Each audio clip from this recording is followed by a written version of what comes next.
Okay.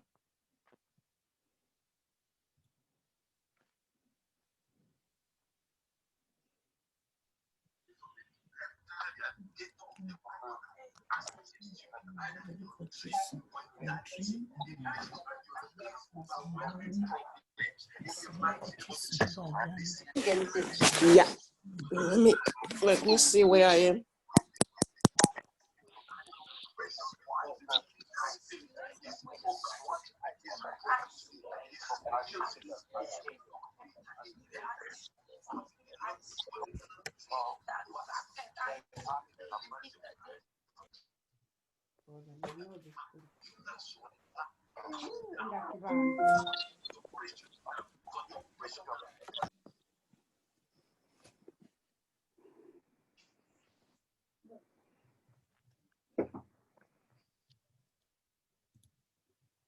Are they coming in?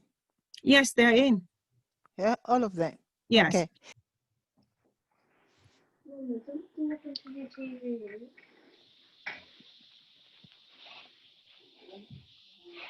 Me. Okay. Good evening, everyone. I'm so sorry because of technical issues. That's why we had a delay. Welcome to International Consortium of Domestic Peace and our inaugural summit, Breaking the Chain of Domestic Peace. My name is Anolue, and I am a retired midwife, having worked for National Health for 40 years, practiced midwifery for 35 years, delivering over 1,000 babies. I'm the founder of Tender Care Health Initiative, and I help women to overcome domestic abuse. Today with me is Chantel and Grace, who I'll be introducing when we get there. My co-host is Faye, and she'll be helping me with anything you need for questions you have. We'll be sharing with you how you can find self-esteem and love in order to avoid abusive relationship. Before that, I would like to share with you a few housekeeping rules. Number one, ensure you are muted while the session is going on. If you have any question or comment, put them in the chat and we'll try to address them during or at the end of the session. Raise your hands up if you would like to speak. I will leave our email address. If you would like to follow me or any member in the consortium or even our guest, we will do that. We want you to feel safe. This is a safe place, and all the comments are confidential. Our conversations will be recorded and streamed live on ICFDP, that's International Consortium for Domestic Peace, Facebook page. Feel free to turn your camera on, and because it aids interactivity, but do not feel obliged to do so. You will learn a lot, so you are encouraged to take notes. If you wish to share something that you would like not to be streamed or recorded, please let us know privately in the chat, and recording will definitely stop. About this organization, in September 2020, Ihuaku Weke, founder of CityCube, an award-winning organization that works towards family restoration, conceived an idea to bring a group of women in her international network who worked in the area of domestic abuse and domestic advocacy, abuse advocacy, to run a project that would bring hope and peace, as well as empowerment to sufferers of domestic abuse during Domestic Abuse Awareness Month in October 2020. Together we have Sandra Hawley, Kiki Palin, Ujuma Duforo, Brenda Dempsey, Francesca Forde, Jacqueline Francis, and Faye Sutton, we formed the International Consortium for Domestic Peace, a group aimed at collectively bringing awareness and empowerment to sufferers of domestic abuse by providing practical help, education, and signposting. This is extremely important to us. And we are so happy that you're here with us.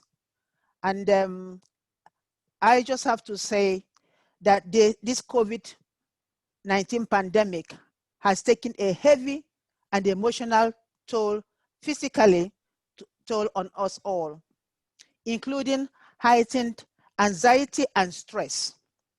The situation is unprecedented. Everybody is feeling overwhelmed and eager to talk to someone they can trust, someone that can trust to help them to maintain good mental health and well-being. And we have come to using technology to connect to friends and family as much as possible. It has become almost like the norm. But during this time, so many things have happened.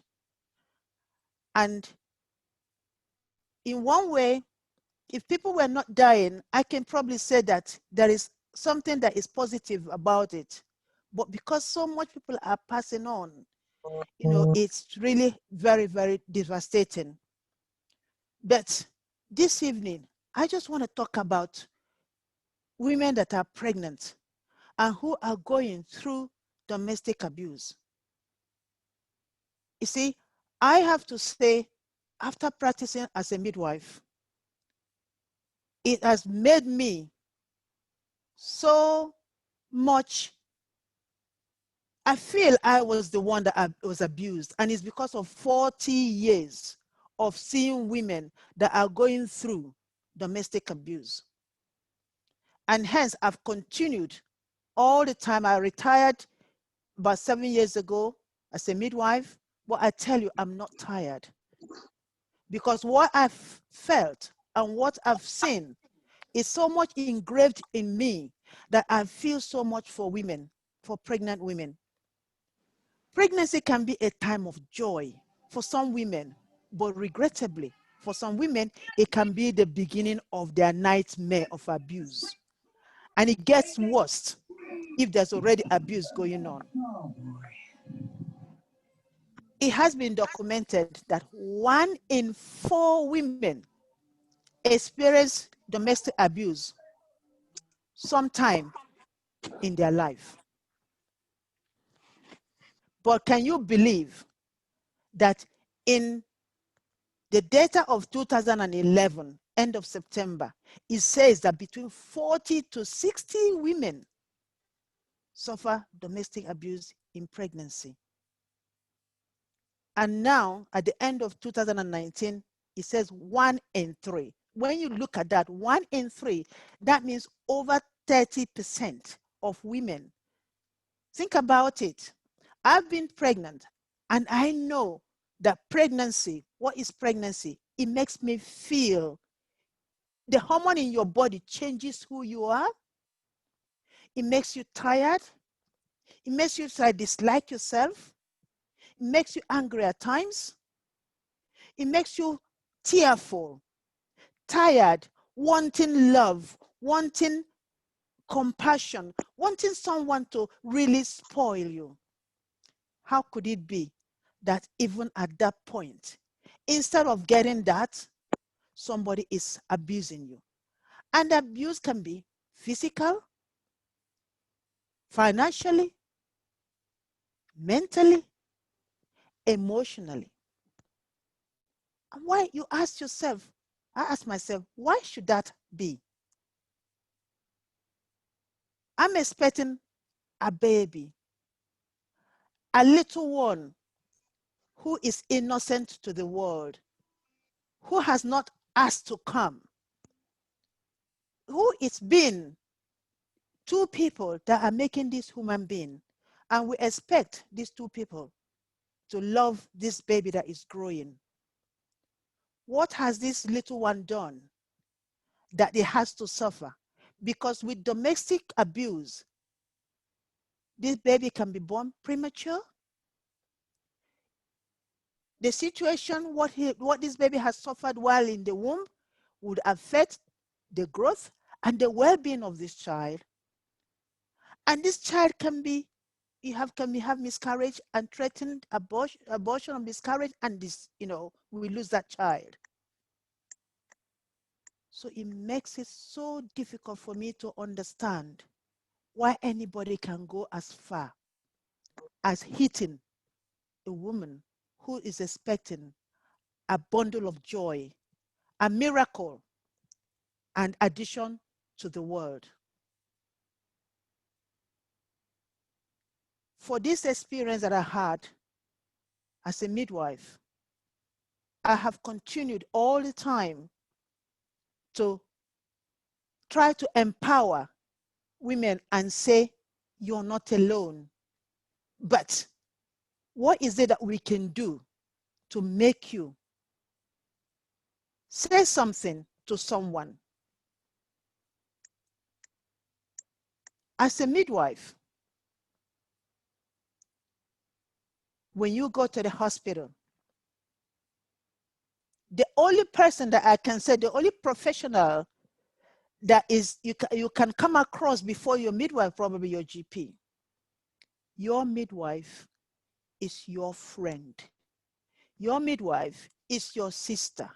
Your midwife is your mother. Your midwife is your auntie. Your midwife is someone that I can say is your friend forever. Because this is the person that is going to look after you. He's not part of your family, but she cares about you. We do have also male midwives, so it could be a male midwife. They care about you and about what is in your tummy. And that is why they want to develop and have a trustworthy relationship with you, so that you can have confidence and trust, so as to listen to them. When your midwife meets you the first time, what they are asking is taking history. You might think, why are they asking me all this? After all, I only just come to have a baby. No, she's asking you because she cares about your welfare. She wants to know all about your life history, because that is going to make a difference to the way that you're going to be looked after. She wants to know who is caring for you, who is your partner, who is your family. All those things will make it easy for her to be able to now to fashion the type of care that you need. So when you ask, please don't feel that they are nosing, they just want to help. And this is where the situation comes, where because you develop that trust and because you confide in her, midwives, they are sworn to confidentiality. Is one of our code of conduct. Everything you say to them, we don't actually write it in the note. When it comes to the abuse, we don't write it in the note. But from there and then, you're going to get help. I tell you one thing that happened to me, and I never forget this. And that's why I said, I might be retired, but I'm not tired. I'll continue to help women. I had a young lady. She's just about 18, that comes with her husband every weekend, because that's the only, Saturdays is the only day that he can accompany her, because she doesn't want her coming alone. And then every time she looks happy and smiling and everything. And then I checked her, everything is fine. Are you okay? Yes, I'm fine. And they go home. One day, it says, every day for the thief, there is always one day for the owner. So one day, one good day, I would call it, she came by herself. And I said to her, oh, where's hubby? Oh, he's gone to work. He couldn't get time off. But before she could finish this, tears were running down her eyes. And I said to her, what's the matter? This young 18-year-old has no parents here. All her parents are back in Asia. She is almost fully, she's almost nearly there, yet she cooks all the food for the whole family her family. And she doesn't eat. She's not allowed to eat until everybody's eaten.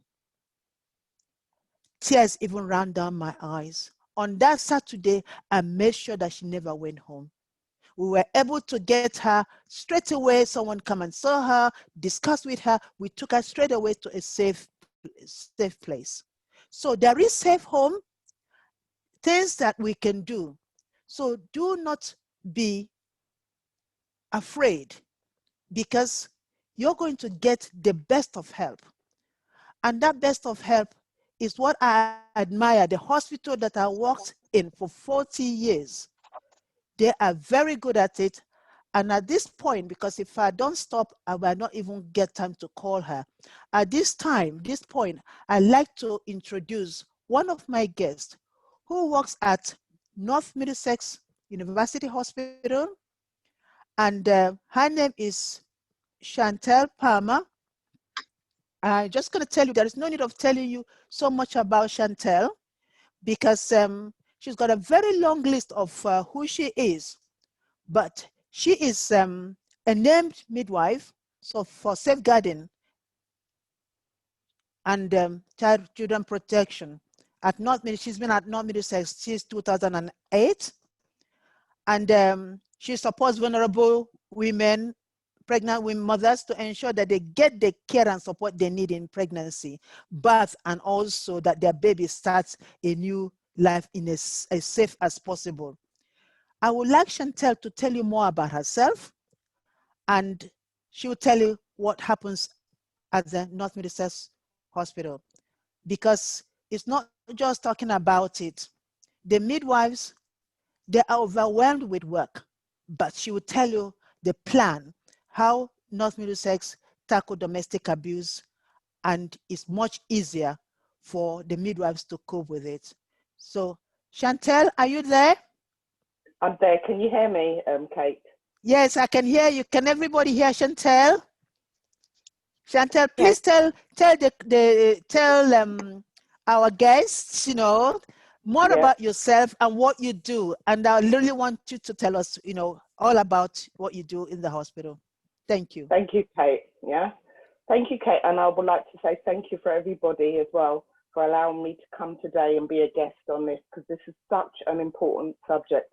And I would just like to echo what Kate is saying, that actually this is really about helping women and making sure that we can support them, women and men, whoever out there that needs any support. So my name is Chantel Palmer, as Kate has said. I'm a nurse and I'm a trained midwife.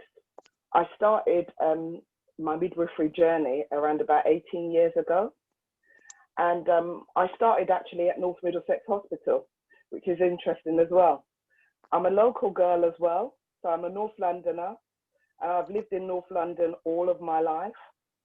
And, it was fantastic. I started at North Middlesex, and then I moved on and I went to the Whittington, and then I went all the way to East London. So, but I haven't done South London yet. And I returned home back to North Middlesex Hospital, the area where I grew up, the hospital where I went to, and the place where I enjoy the most. I think in terms of starting my journey in midwifery, like Kate, I am very passionate about midwifery, and I'm passionate about making sure that we support women as much as possible. Now, my job at North Middlesex Hospital is safeguarding midwife, and it's quite a big umbrella. Now, what safeguarding means is about making sure that you support people, making sure that you help people, and making sure that you offer them the opportunity to kind of excel in their pregnancy. Because we know that actually during pregnancy, like Kate has said, there are many challenges that you go through without other challenges that you might come across. Now, some of the things that I've been able to set up at the hospital are, we've done drug and alcohol services for pregnant women. We've done vulnerable women services. We've done FGM services, and we've also done domestic abuse services as well. Now, it's really vital that this discussion comes at this point, because it's something called white ribbon. Yeah, white ribbon is basically an event that you have on the 25th of November to tackle domestic abuse. And also on the 25th, it was International Day for eliminating domestic abuse against women. Now, our local hospitals got many challenges.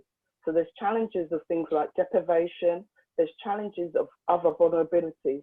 So like, you know, locally, there's health inequalities, there's all of these things that become a factor.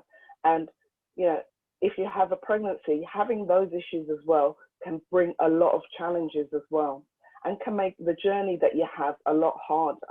And this is kind of where my role comes in to support women and make sure that actually we offer them as much help as possible. Now, we're really lucky, but other hospitals, we have a domestic abuse service. Yeah.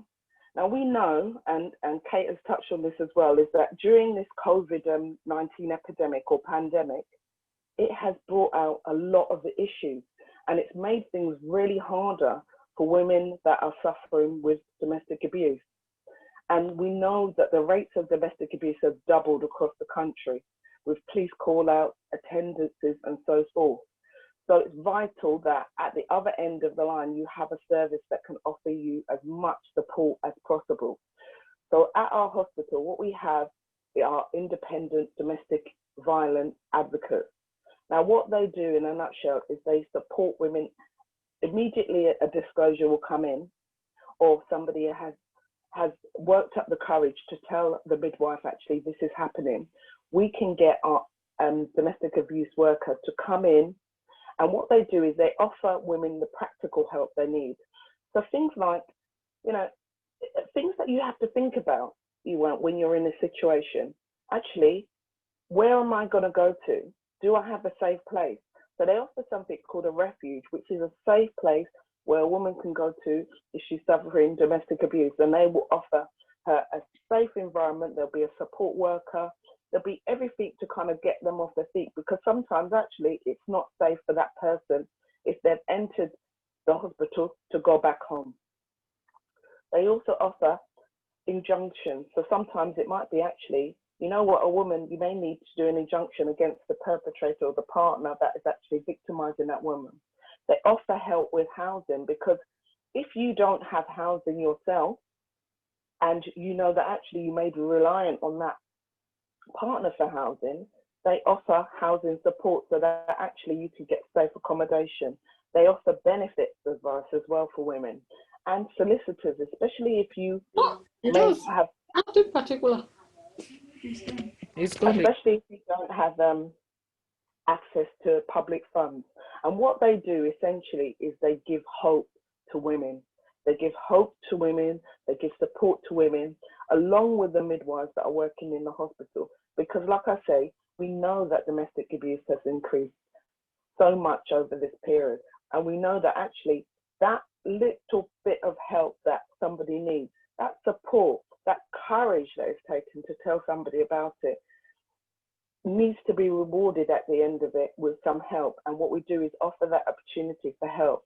No judgment, no blame, just support and help to guide them on their journey and to make sure that there is support available. Now, we work with our local services for domestic abuse. So we work with Solace Services, and we work with Hearthstone Services, and we work with many agencies.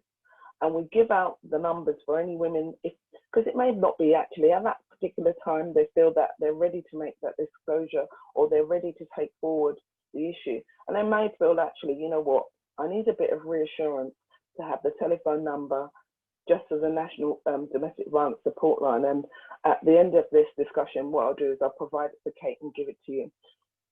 Is that you can have that feeling that actually I'm going to come to an environment where we are helping you. And that really, in a nutshell, is my role, and that's what we do at the hospital. And that's how we do things to help and support everybody. Thank you. Thank you so much. Thank you very, very much, Chantel. And I'm sure that we put all the telephone numbers, on the chat, so that everybody that would, sometimes it might not remember, sometimes it might not be you it might be a friend that needs this. And as we are talking, we have people watching from South Africa, and obviously it's fantastic, you know, that this has gone far and wide. Like I said, it's an international consortium, and we have all our members are also all scattered everywhere. And you know, I'm very happy, you know, that Not Middlesex is doing that. And there's another problem that I also have is we know that we've got a domestic abuse bill which was passed on the 6th of June. And unfortunately, they have missed out the migrant women. And these women, there is no safe, you know, they have no recourse for, you know, somebody, you know, kind of where they can get help.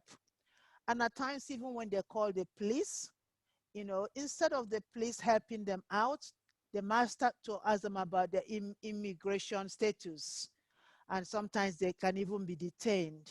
And I just wondered, you know, Chantel, what do we do about these women when they come to the hospital and they have suffered their domestic abuse in one either emotional or physical? And I think you're right. There is a challenge for women that have no recourse to public funds, which is basically an entitlement to some of the statutory services that we have. Now, it's recognized within Solace and these organizations, you know, we will not charge anybody for any care, and we'll offer support regardless.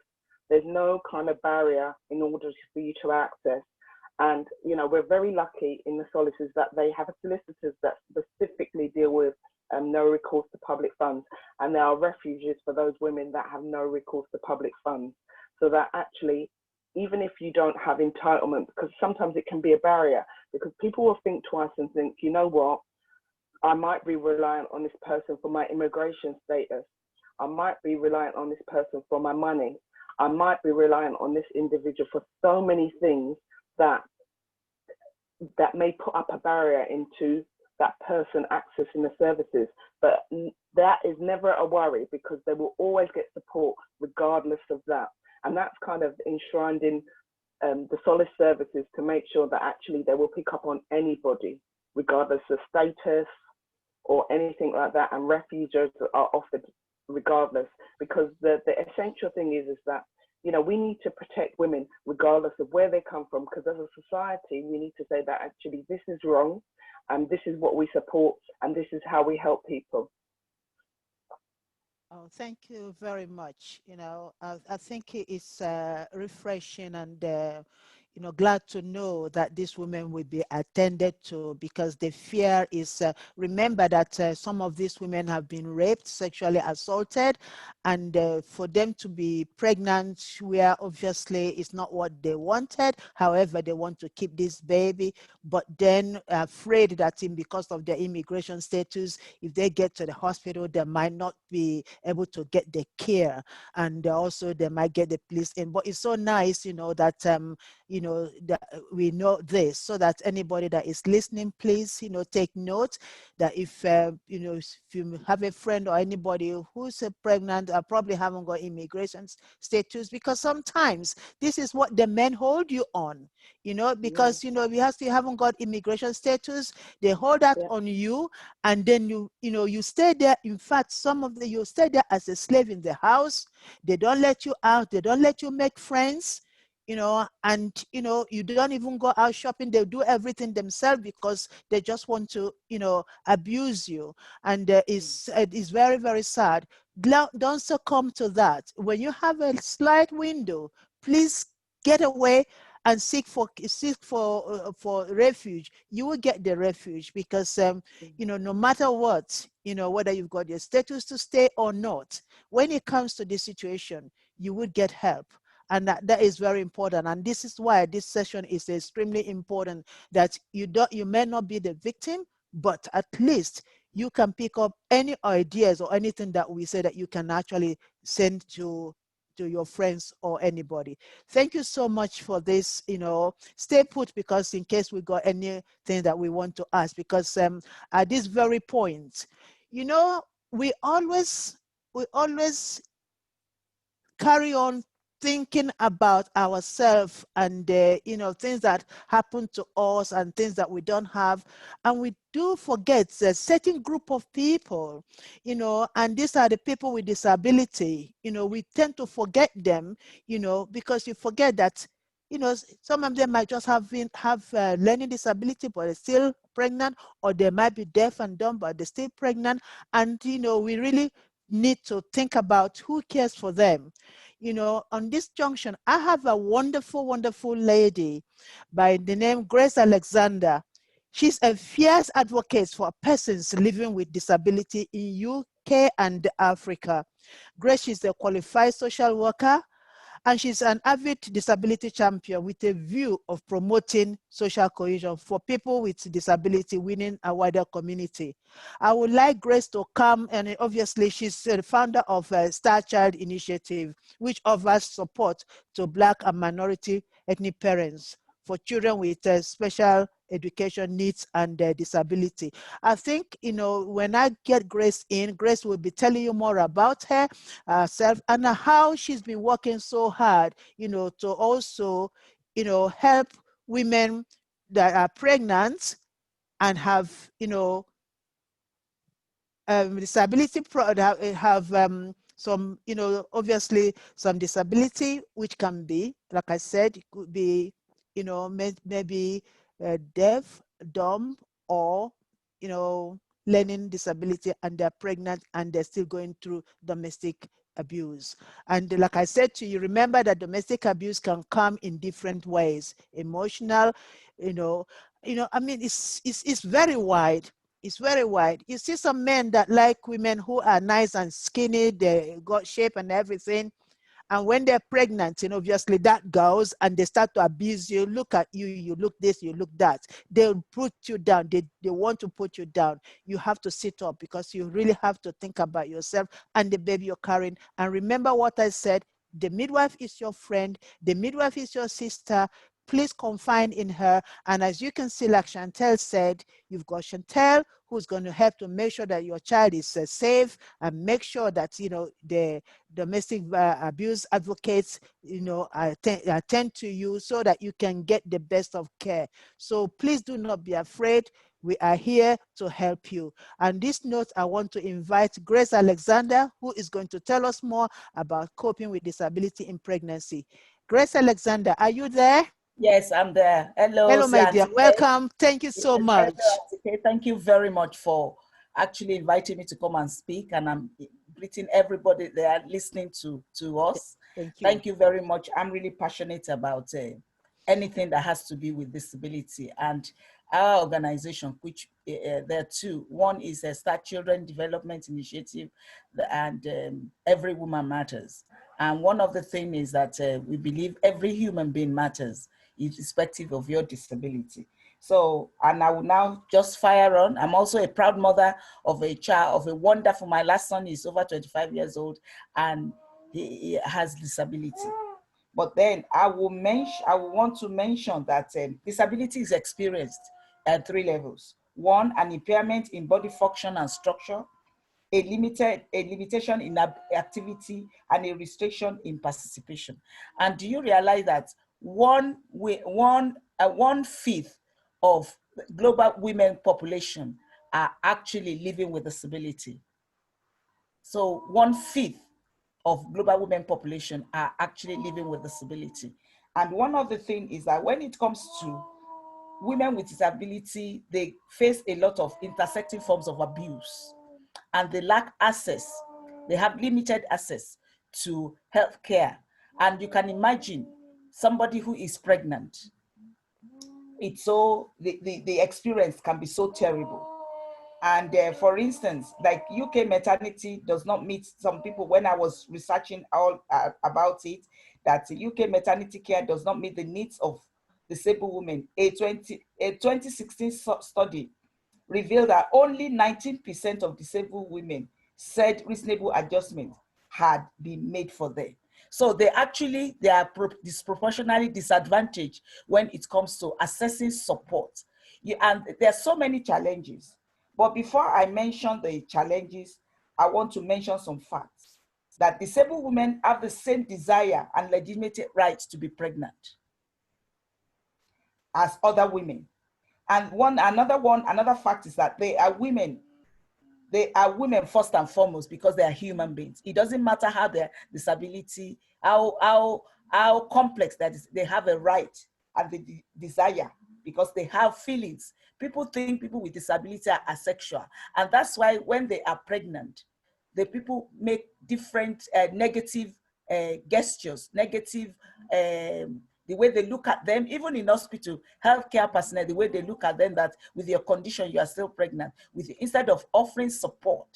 And the Convention on the Rights of Persons with Disability actually mentioned, those articles 9 and 24 mention, and 29 mention that they should provide support so that every woman with disability can actually benefit from having their children, having enjoy their pregnancy, and also be able to look after their children. And another factor is the fact that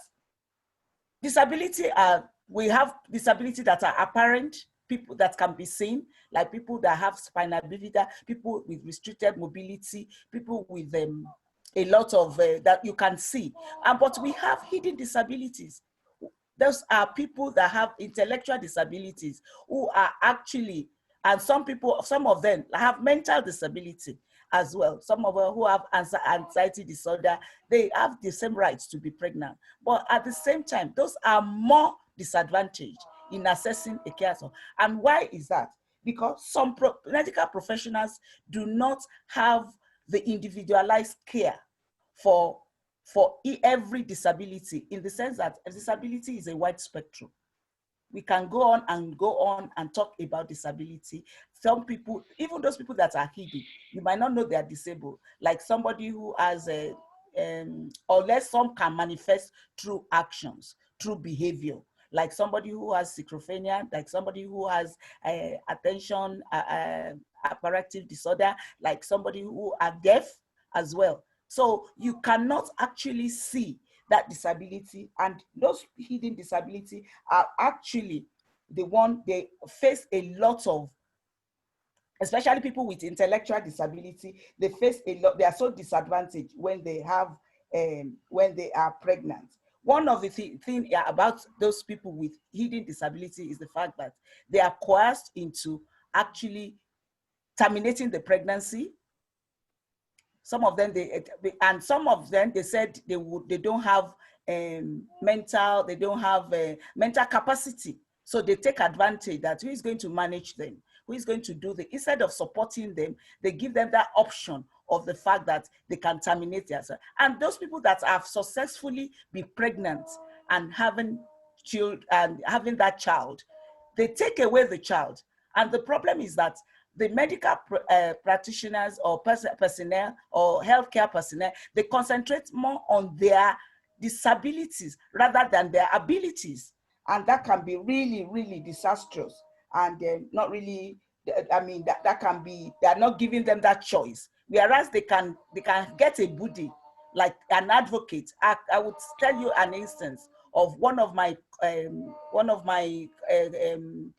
colleague, or one of my comrades, who is also a fierce disability. She's a pastor. There was this girl who was pregnant. She carried the pregnancy to a full term. When she delivered, the next thing is that the social services were discussing that they are going to put the child for adoption. She fought that if this can carry the child for 9 months, you don't know what will do at own to her mind. You don't know how she's going to react, and you want to take she for, and she's actually looking after that child, looking very well, because thank God she has an advocate who actually, like a buddy, which is BUDDY, that can advocate on her behalf. And most of the thing is that most people, women with disability, they don't want to go to hospital because of the negative outcomes. The way they look at them, the way they think, oh, how are you going to carry the baby? How are you going to deliver the baby? Look at you, and you are pregnant. Especially in developing countries, it's worse. Here, it is not as worse, but in developing countries, Like Africa, it is really, really worse. They don't even have people that will interpret for people that are deaf. They don't have interpreter in hospitals. And talk less of somebody with intellectual disability. Most of them, they coerce them to go and terminate. And one of the things is that because of that negative attitude, some women who are pregnant do not want to access the healthcare services because of the fact that the way they look at them, the way they treat them, they don't want to access. Then some people are actually people on mobility, because every disability has their own as a kind of adverse effect. Like people on the wheelchair, or people with restricted mobility, they can have I'm not a nurse, but then they can have infection, something infection, Urinary tract infection. urinary infection. They can have infection and that can affect their gait, that can affect their posture, the way they walk, and that can add a lot of the way and when they are very heavy, that can affect more on their mobility. And some of the other people with arthritis, those are hidden with disability, unless the way they walk.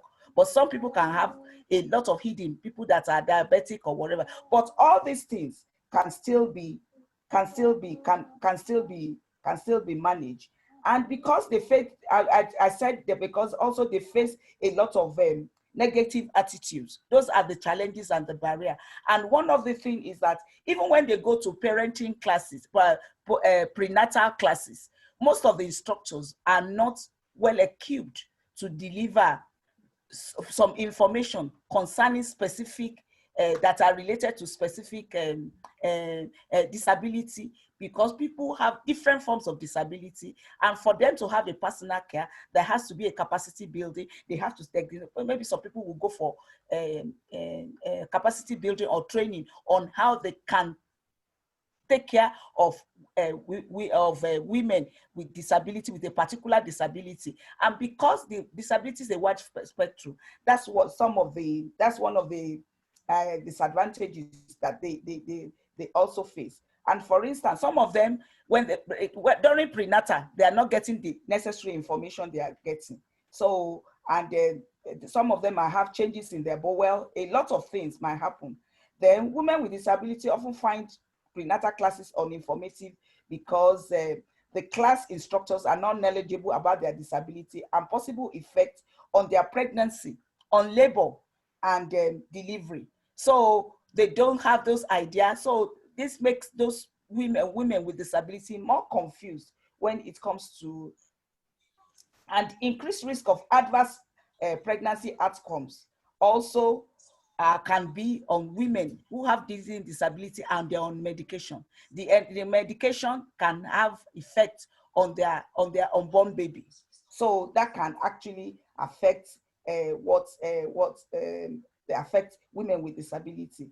And their delivery, they will give them two choices. It's either vaginal delivery or cesarean operation. So all this needs to be guided when they are planning.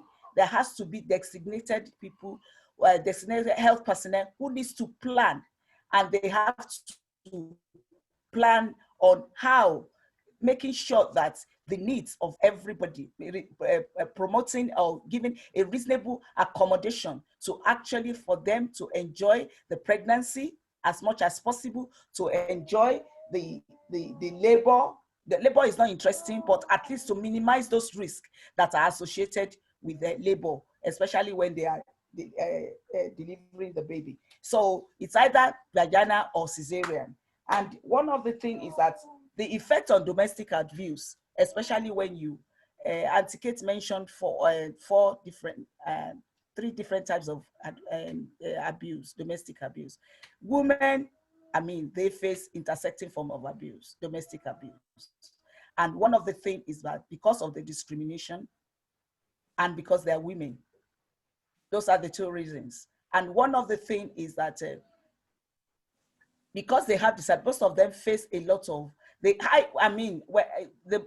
research says that, having a child with disability or actually living with disability are actually causes of the high rate of divorce. So, and when they're, some of them are single parents, most people having children with disability, some of them are single parents, and some women living with disability, they are being abandoned by their prospective suitors because they are, or ask them to say, you know what, you have to go and deliver, you have to go and abort the pregnancy because I'm not ready to cope with this. And if the woman says, you know what, I'm not going to abort, the woman is going to be on her own. And we have cases of women who are face a lot of abuse from even in-laws, apart from husbands. So the perpetrators are people that are within the home, like they're exposed to a lot of emotional abuse. When you are being beaten several times, when you are being talked to anyhow, it becomes emotional as well. Then they have neglect. Neglect could be either by omission or commission.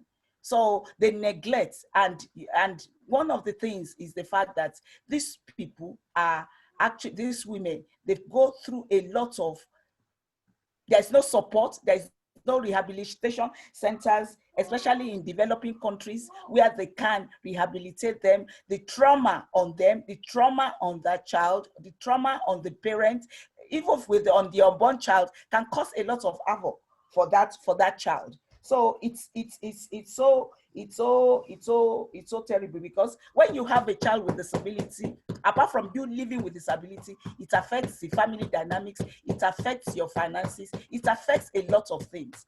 And women with disability are really bearing the brunt of domestic violence. They are the people, whether you are raising a child with disability or whether you are actually living with disability, they are the one facing the brunt compared to women who are not living with disability. So it's just too much for women. Women with disability goes a lot. And talk about COVID. Who are those bearing the brunt of disability?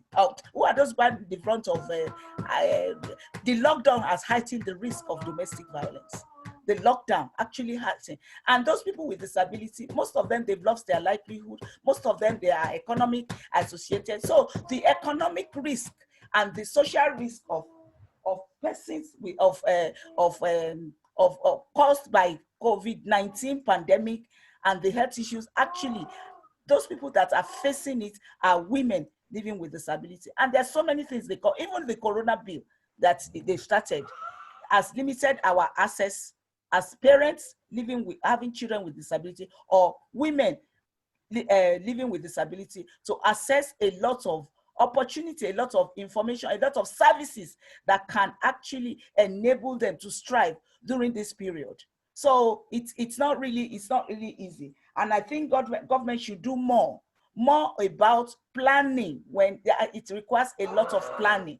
When somebody has a child with disability, because one thing is that if you are living with cerebral palsy, if you are living with Down syndrome, if you are living with the Down syndrome, if you are living with any form of disability, hidden, some of them have intellectual disability, they have extreme learning disability, they need to prepare. Planning is really key, and they should be given the choice. It's not like get an advocate, somebody that can put them through, whether a family or anybody really equipped to actually support them, to know exactly what they go through. Even as a woman not having a disability, you know your hormones will run riot.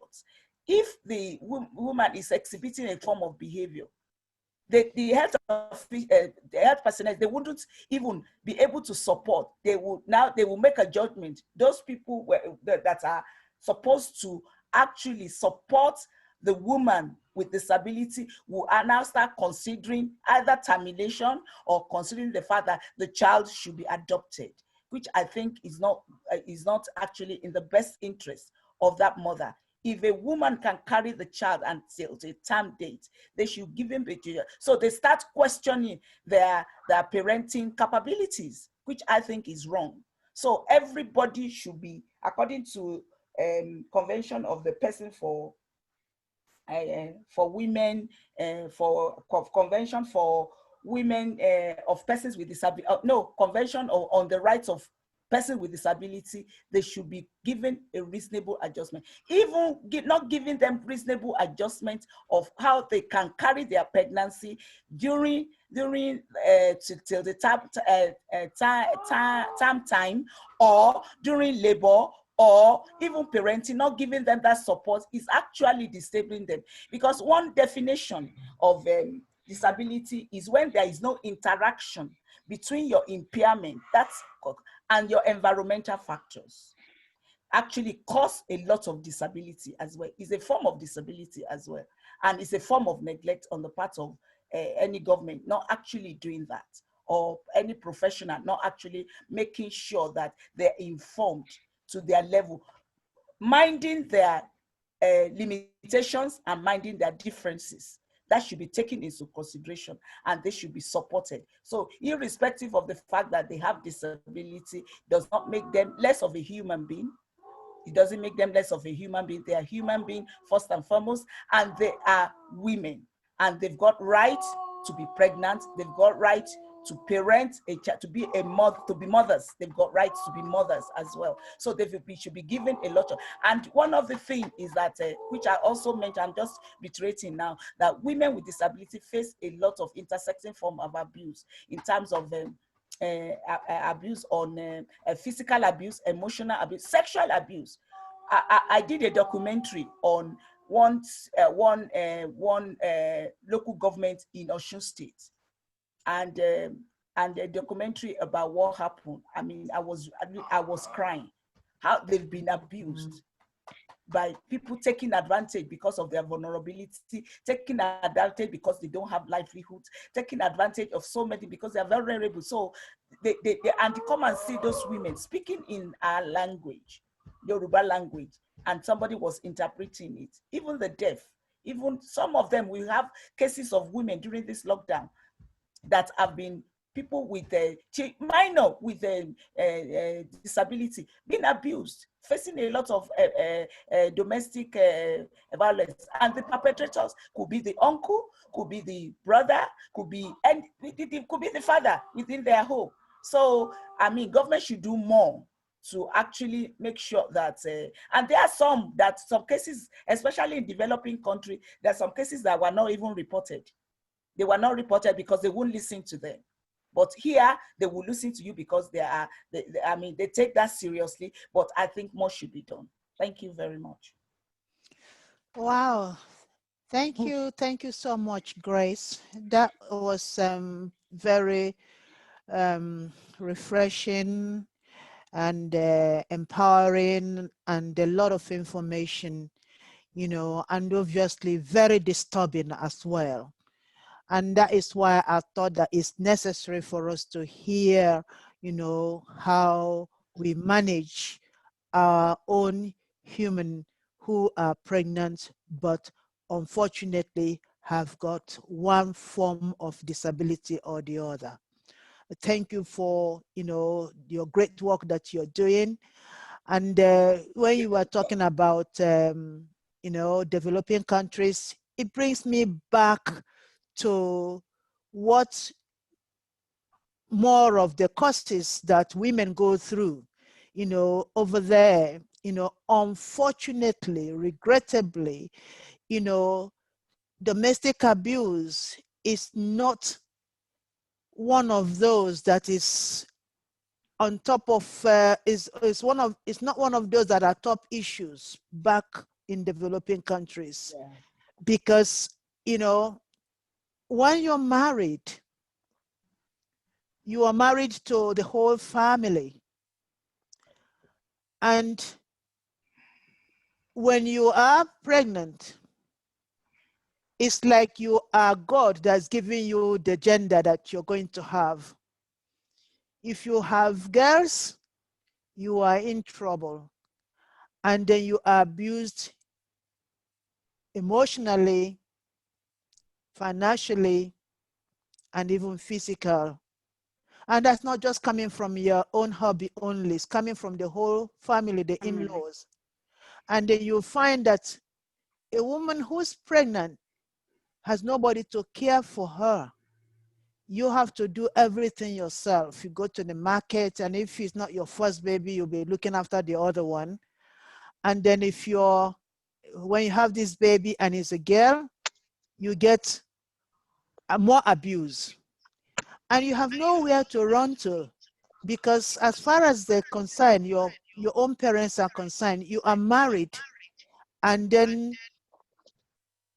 your husband's place is your place, and you cannot come back. So what do?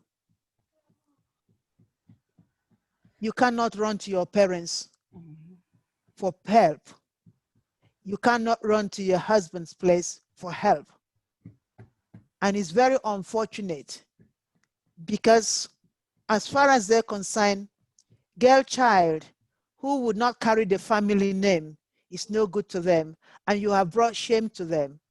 You see, so women, unfortunately, in developing countries, suffer more abuse, and they never get recourse. And that is one of the things that we would also be looking at one of these days, because it needs to be talked about.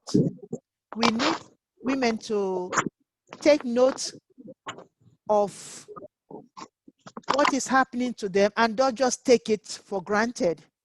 And we need to speak to, parents who have, married off their daughter. If their daughters are suffering, they should really do something about it. Accept your child back, because you didn't have a child just to, raise that child to be beaten up or to be neglected emotionally and financially by another human being.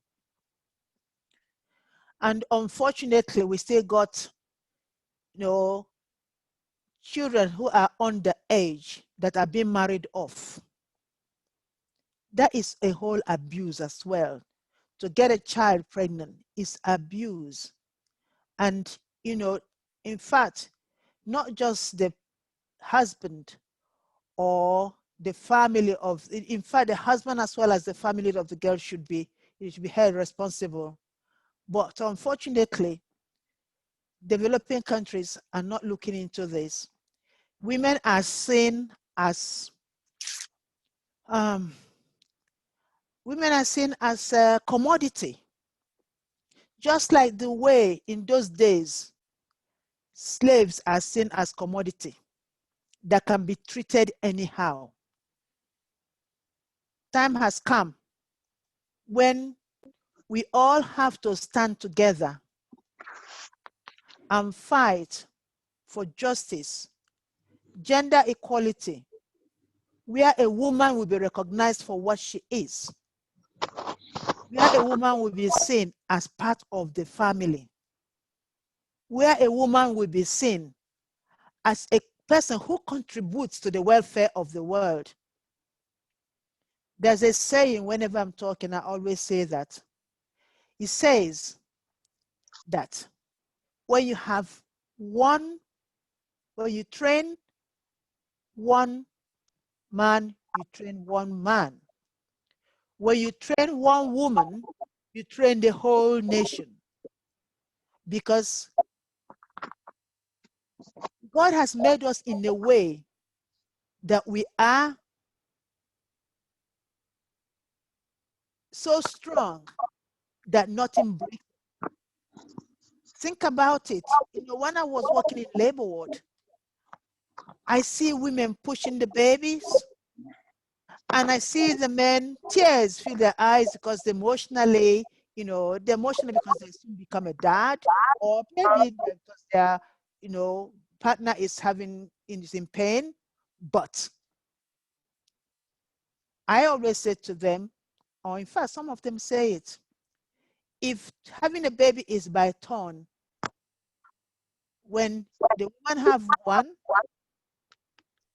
and the man have one, woman have another one, the man will refuse to go a second time because there's no way. So it just shows how strong a woman is. And for that reason, we would not let domestic abuse bring us down. If you can carry a human being in your stomach for 9 good months and push that baby out, there is nothing that you cannot withstand. But one thing that is important, don't stay back and get the beating. Don't stay back and be emotionally abused. Don't stay back and be financially abused. Don't stay back and let anybody bring you down and tell you that you are nothing. As far as you are alive and standing with your 2 feet as I am, you're a human being, and there's nothing that is going to break you. You will not let anybody break you. And that is so important that men don't realize this. When you abuse a woman, and especially where the children are, they see this and they grow with this attitude. What do you expect the world to be? And those women, when they are violated, when they are pregnant, it does affect the child. It does affect the way the child grows. It does affect the way the child behaves. And it does affect their development. Sometimes we wonder, where is this child not doing this, not doing that? Parents should sit back and say, during the time I was pregnant, was I treated as a way a woman that is pregnant is treated? Or was I nurtured the way that I should be nurtured? The way that I was nurtured when we were cutting, was I looked after that way? Was I abused so much that every time I find myself anxious, I find myself crying, I find myself lonely, I find myself so depressed that all these things go through to the baby? And some end up that there's so bad situation that they have to have, tablets to calm them down, which is being prescribed, a mild antidepressant tablet that might be, mild one that has been, prescribed by the GP. But do we know what this tablet would do to the child? So it's better that women are treated the way that human beings should be treated when you're pregnant, so that you can enjoy the pregnancy. It's not an easy thing being pregnant. It changes who you are. It makes you grateful for something which you might not even find here. Makes you want to sleep, tired, your blood level is low. Obviously you give up work if you are working. I want to know that there's somebody there who's going to help to look after me, not somebody who's going to tell me how fat I have become with this pregnancy, how much, I never wanted this baby, how much it was you who wanted the baby, how much is I can't afford to spend money on you because, that's not what I planned. How much is it that I can't even go out with my friends because you want me to stay with you? How much is it that I'm not really to bring up this child? You're going to be taking, it's so much to carry. So I'm kind of pleading to the men, I'm pleading to them, that if you are not prepared to help to nurture your woman and help her and love her as the time she's carrying your child, don't hit her, just walk away, because she is happy to carry this child, because this child might be the one that is going to save her in future, because this child might be the only one child that she's going to have all her life, because this child might be the one that's going to protect her no matter what, because this child might be the one that is going to feed her, that find the roof over her head. And that is a fact. So it's very, very important that if a woman, you're not happy with her, it happened that she's pregnant, you're not going to care for her, let her walk away. Let her walk away freely. Unfortunately, regrettably, these perpetrators don't even want you to go away. They want to subdue you to keep you there.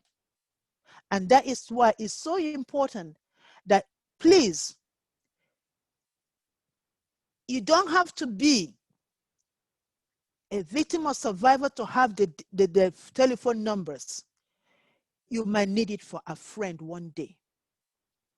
Because what is important is for all of us to look after ourselves. We need to care for one another. We need to be our sister's keeper. We need to empower one another. If you know something that is going to help our fellow women, or even the men, tell them, because they need education as well. The men need to be educated. See, some men, they must have grown up in a family where there is violence, and they might think that is normal.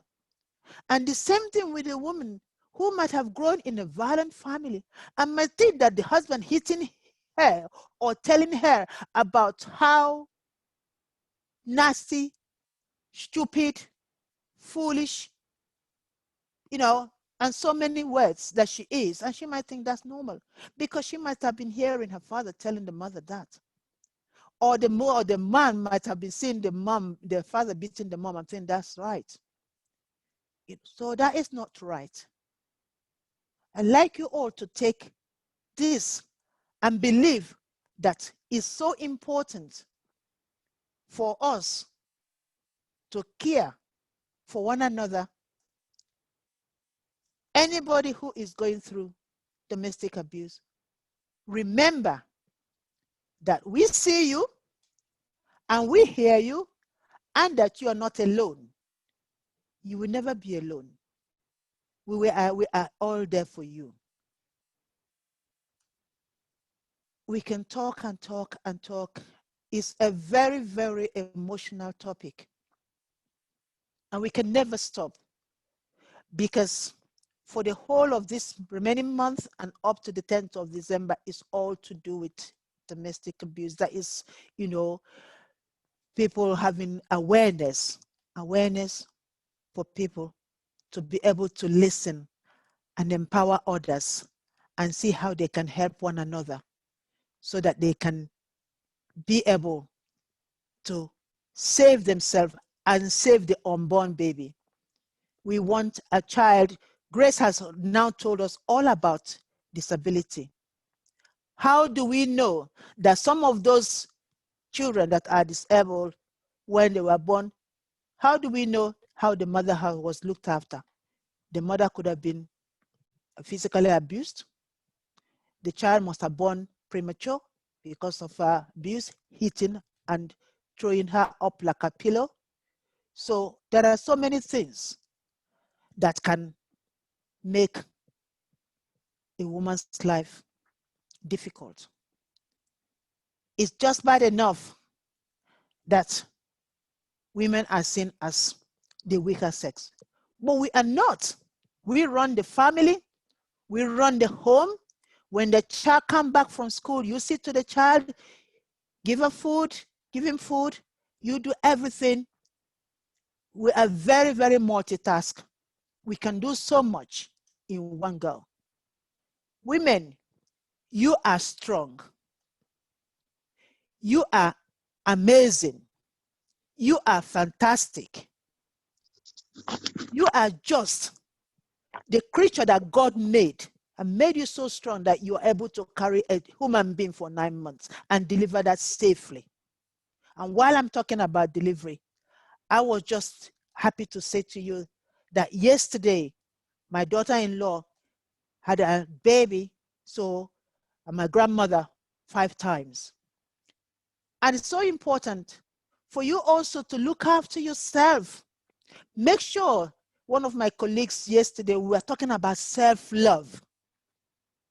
You got to love yourself. If you love yourself, you'll be able to love others. And you'll be able to see a bright future, no matter how bad, you see a bright future in front of you. Self-love is number one. While we are in this time of COVID and lockdown, don't forget your exercise. Don't forget eating well. Go for a walk. You don't have to go to the gym to do your exercise. Look after yourself. It adds to your happiness. It adds to who you are. And it adds also to making you having that type of home that you will want. Because no matter how bad it is, there has to be a bright light in front of you. I need to ask. Can I ask questions? Yes, my dear. Hello, Pat. How are you? I'm okay. Thank you. This is a fantastic conference. Sorry, I didn't start from the beginning because I didn't know the date, actually. I only started yesterday. One of the questions is for Grace.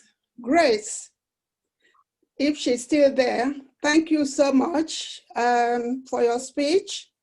I want to find out how far you've gone in developing countries, especially Nigeria, to spread your talk about disabled people, because our people still regard, even this is 20th, 21st century, they still regard disabled people as something that is taboo, you know. They give it one kind of name. So how far have you gone? I know you say, was it to Ogun State? Also, you say you were. Yeah. Have you been to other places? You know, because it's good that we spread this so that people will start knowing about it, that disabled people are human beings. They are not just witches. They are not witches or something that somebody did to a woman to bring out such babies, you know. Anyway, thank you for your good work. Sister, thank you very much. Thank you very much. You've been one of you and Auntie Kate have been one of the two of you have really been supporting Star Children Development Initiative. Thank you very much. Even during this COVID, we've done a lot about awareness. One of the things we've done is about social protection in Nigeria, which will involve the Ministry of Human Affairs, Federal Ministry of Human Affairs. That's the woman, I've forgotten her name, and they were doing a presentation to her about the fact that what I mean by social protection is that in times of crisis like this, things like that are actually important. And we've been able to, that's what is the social investment plan. And part of what we have advocated for is that people with disability, especially women, they are wonder. So how have they been able to alleviate? Have been able to alleviate areas of alleviate in terms of alleviate the sexual abuse? What are the things that have been put to place? And one of the things is that women with disability, you know, poverty is quite linked with disability, because effectively you are disabled, your economic, your finances are affected. And you can imagine people in the rural area, people from poor socio-economic background, you can imagine how they will be vulnerable to sexual violence abuse. Of course. And that's why, because I've worked in Ede, I've worked in some other places. In Lagos, I've done a lot. I've done an event that has to do with, and I have 14-page document. I make sure that people that are actually living with disability are part of the panelists, from deaf people, from with people with hidden disability, and who are saying what they would like to see. And African Union Commission were invited to that conference. United Nations women representative in Nigerian ECOWAS was at that Zoom summit, where we show, and I did a documentary. I asked somebody, because I had a link in Nigeria because of COVID and because of my son. My son is susceptible to COVID. And what we did was that they did a documentary to interview 6 women from rural areas, because even when we are talking about urban areas, people in the rural areas, rural local governments are the most disadvantaged when it comes to rehabilitation. where there is no safe home where you can put them in developing countries.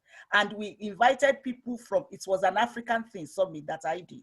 We invited people from Botswana, from South Africa, from the director, policymakers, and they were there.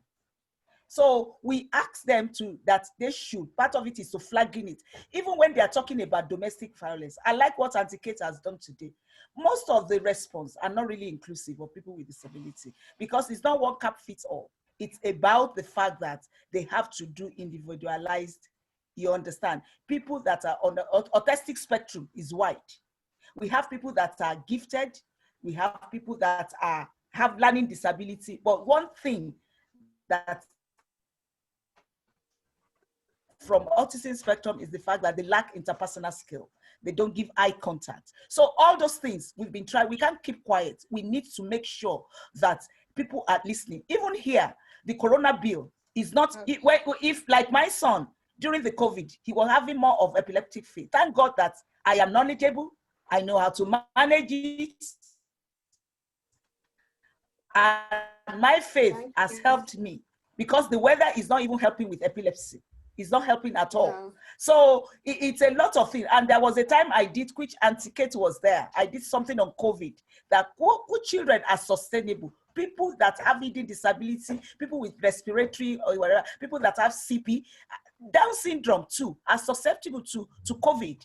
People having seizures, like my son, are susceptible to COVID. So all these things, and one of the things is that the government do not really strategize when it comes to people with disability. Unfortunately, this country is still better than Nigeria, but here, you cannot call an ambulance at that time during COVID. You cannot. They prioritize it. And whereas the people that bear the brunt of COVID are people, are persons living with disability, especially women. Imagine when you are locked down with your abuser. Of course, the man, even whether you're married, the fact that he could not make money, the fact that he could not go out, we will start talk, even if he's not beating you, because here they take the domestic violence. Talk serious. He will now tell you, he will not be talking the atmosphere, and they don't even realize that when there is no love in the home, it affects a child with special needs. Children that are with disability, they can feel love and they can feel hatred. One of the things that is key when you want your child to strive and flourish, show love. No matter how complex that child is, he will know you as his mother. He will smile when he sees you. It is automatic. So you will know, and I know how much progress my son is making. He has a mind of his own. He's 25. I don't treat him like a baby. I make sure that I give him information. I make sure I tell him. He knows when I'm angry. You see now that as I'm talking on Zoom, he's not coming to disturb me. He knows he's doing his own business, catering the house. Fine. But he's allowing me to do what I need to do. So a lot still needs to be done. Even here, some of them, the culture of silence too, in our community as Black people, the people don't want to talk. Because the way people will perceive you, even when you are living with disability and you are pregnant, they will say, look at you. So you have sex, you enjoy sex. You can imagine what they will say, even their body language. And even when you go to hospital, they will be telling you of options of how you can terminate that pregnancy. And they start questioning your ability to parent. Instead of supporting you, giving you advantages of what you can choose, recognizing your limitations, recognizing your differences, you understand, and be able to inform you what works for you. There has to be a case conference. What works in the best interest of this person? It's not like you start telling the person or telling the person that maybe the parent or somebody close to you terminate, he cannot handle that pregnancy. Okay. Thank you so much. Thank you so much. Thank you. Thank you so much. It was a long explanation. I don't know if there's more time. I wanted to ask, what's her name? The lady that works in Chantel. Sex. I can ask you actually. Yeah. Chantel, yes. Yeah. Okay, our culture, I know this is 21st century again. Those people who cannot come out when they are being abused, they are pregnant, they are abused at home, but because of culture, not necessarily that they don't have permission to stay in this country, but because of their culture, they are meant to live with the husband no matter what. How can are you extending your message to so many of these people? How do you find them out? Is it only when they come to, in fact, some of them may not even come to antenatal. Yeah. So how do you spread your message to people like that who don't come out, either because of their culture, they just stay at home and receive all this kind of punishment? Yeah. I understand you, Pat. I got your message, your question. And this is why I've never given up. I run domestic violence conference every year. And the next one that is coming again is on the 4th of December, you know, and there's a lot of women that I've met from our place. And because they have that trust in me, they tell me exactly what they're going through. And I have actually been to homes where I try to make peace for both partners. And when I found it very difficult to make peace, then I do encourage the woman, you know, to go to a refuge.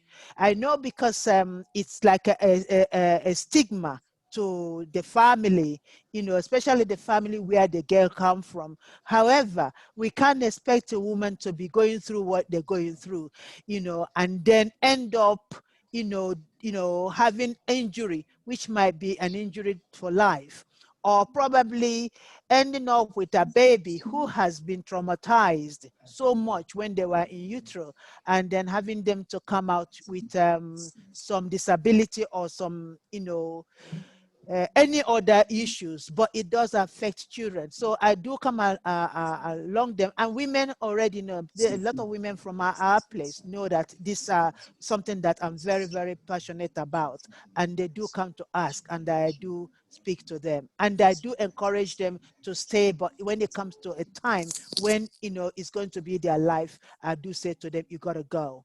You know, it didn't matter the stigmatization, it doesn't matter, because what matters is their life and also the life of their babies. Either they lose their baby or they have their baby, you know, with some health issues, or they themselves might end up mentally, you know, disturbed, you know, with you know, unstable life. So I do come across them. Now, I don't know if there's any more question, but we've come so much, we actually passed our time, you know, and we still got more tomorrow. Tomorrow Saturday is the last. So if you haven't, sorry? Before you go on, there's some questions, and I think Christina has a question for you. Christina, go on. Okay, thank you so much. This is Christine Adamu.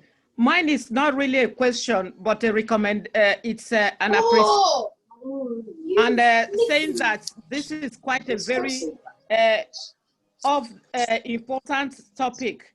It is great to see how we are now getting into areas that topics do not cover. Looking at disability in pregnancy and domestic violence, I'll just say, wow, it is great.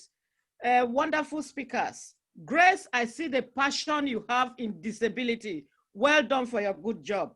The facilitator, Auntie Kate, this is brilliant. And I know you have used your expertise. I'll see you on the 4th. Thank you very much. Thank you. Thank you so much, Christine. I'll Thank you, Pat. Some of the questions as well in the comment section. Geraldine says, it is indeed very concerning what people with disabilities go through on account of their disabilities. This is even worse for women who are seen as fair game for male predators. And there is a lot of thank you, acknowledgement, appreciation. And Maureen says, very painful. I'm so inspired by this initiative to make a difference. Our children need to hear this. That's amazing. Thank you. And another one from Geraldine. It beggars belief that on top of all the challenges and difficulties women endure in pregnancy ordinarily, some pregnant women are also subjected to so much abuse from people who should be looking after them. Simply terrible. And from Elizabeth, very powerful messages and lessons here. Bless you all. Thank you, everyone. And Grace, a lot of appreciation and acknowledgement of your passion. Powerful and passionate words. So glad you're helping and raising awareness. And from Ineka, let us all pledge never to excuse or remain silent about domestic violence and continue to support eradication of violence against women while raising awareness of family violence. Thank you for that. Okay, I think so far. Okay. Can I share something? Yes, is that Maureen? Yes, please, darling. Yes. Yeah, my name is Maureen. I'm so grateful to Kate for inviting us to come on this forum. I was thinking there is something that we also need to address. Yes, we might be talking about domestic violence from partners and, you know, family members and things like that. We also got serious domestic violence happening within the institutions themselves. And I'm so grateful that we have Kate, who's been a midwife before. And if we could get this kind of a message and have as many nurses on platforms like this, it is our own people who abuse our own, I would call them. Because when you talk about institutionalized domestic violence, it's happening within the institution itself. And it's our own nurses, our own people of color who are actually discriminating upon people who are living with different disabilities, chronic conditions. Normally, yes, there is a stigmatization within other communities, but our African communities, we are even worse, of which I think, Kate, if you could take this kind of an initiative a bit higher, let's invite our own nurses and say to them, listen, guys, we are having problems with our own people who are going through all these things. Please, would you support us in the stand with us when we are being discriminated upon, or because I've got a long-term condition or a disability? Because I have got quite a number, because I work with communities, quite a number of my people, the people I work with, they feel this kind of abuse within our own communities. So let's hope next time when we're getting higher, let's try to iron these issues within ourselves. It's our own blacknesses. It's on our own black midwives. It's our own black people that are abusing our own. So sometimes we might cry about domestic. It's happening within the house, in our own houses. Thank you so much for sharing with us. Thank you so much, Maureen. I have no doubt that everything we say here is with experience. Yes. So, Chantel, you're still there? Okay, if Chantel is not there, I will take the message as no. Oh yeah, Chantel, you are there. Sorry. I had it on mute. Apologies.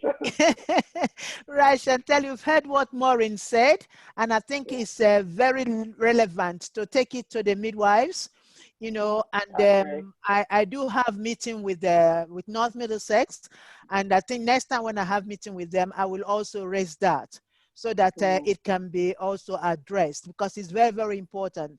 I like for when somebody is walking into a room to know that the person where you're walking into, that you're safe. And it's very, very important, because you cannot, you know, while you're running away from fire, you don't want again to fall. You're running away from the smoke, you don't want to run into fire. So you really want to run and get help and be safe. So I think that is fantastic. You know, I don't know if you have anything to add to that, Chantel.